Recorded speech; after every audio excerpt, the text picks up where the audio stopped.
Masyarakat Bali dikenal memiliki sikap yang ramah dan sopan, mulai dari tindakan maupun tata bahasanya. Kemudian masyarakat Bali dalam kehidupan sehari-hari menggunakan bahasa Indonesia dan bahasa Bali sebagai bahasa pergaulan dan komunikasi. Bahasa Bali sebagai bahasa daerah di Bali merupakan bahasa yang kompleks karena memiliki 3 unsur pembentuk bahasa, yaitu bahasa, aksara, dan sastra.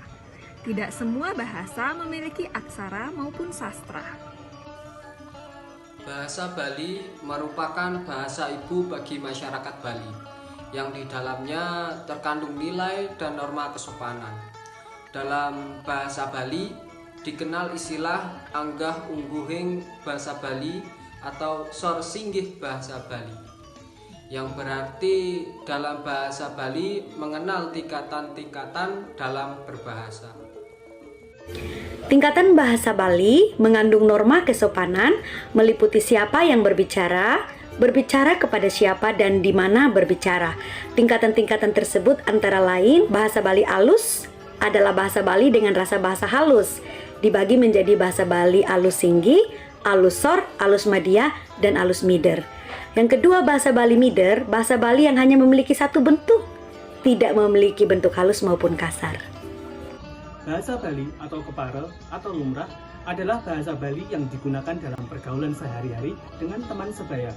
Bahasa Bali kasar adalah bahasa Bali yang rasa bahasanya kasar.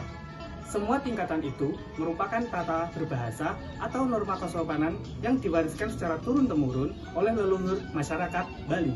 Seiring dengan perkembangan zaman, penggunaan bahasa Bali sebagai norma kesopanan sudah mulai menurun. Para generasi muda yang hidup pada zaman modern ini menganggap bahwa bahasa Bali sudah ketinggalan zaman atau kuno.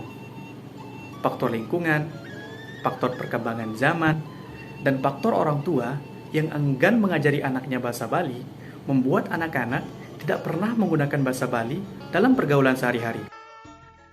Terlebih di dunia global, di mana bahasa asing semakin bebas masuk ke Bali dan rasa bangga yang lebih bila bisa berbahasa asing. Seperti stereotip masyarakat bahwa berbahasa asing lebih berkelas daripada berbahasa daerah. Apabila hal ini terus terjadi, dikhawatirkan bahasa Bali perlahan-lahan akan ditinggalkan bahkan oleh pemiliknya sendiri, yaitu masyarakat Bali. Bahkan dikhawatirkan bisa mengalami kepunahan apabila tidak dilakukan upaya-upaya untuk pelestariannya. Berbagai upaya dapat dilakukan untuk melestarikan bahasa Bali sebagai bahasa daerah yang merupakan kekayaan bangsa, yaitu mengemas pembelajaran bahasa Bali dengan media yang menarik untuk anak-anak, dengan mengajak anak-anak berkomunikasi dengan bahasa Bali halus, meningkatkan kesadaran masyarakat akan pentingnya pelestarian bahasa Bali dengan mengadakan penyuluhan, serta berbagai upaya-upaya pelestarian yang dilakukan pemerintah dengan mengeluarkan berbagai regulasi, pelaksanaan lomba-lomba, dan kegiatan lain yang memotivasi generasi muda untuk belajar bahasa Bali.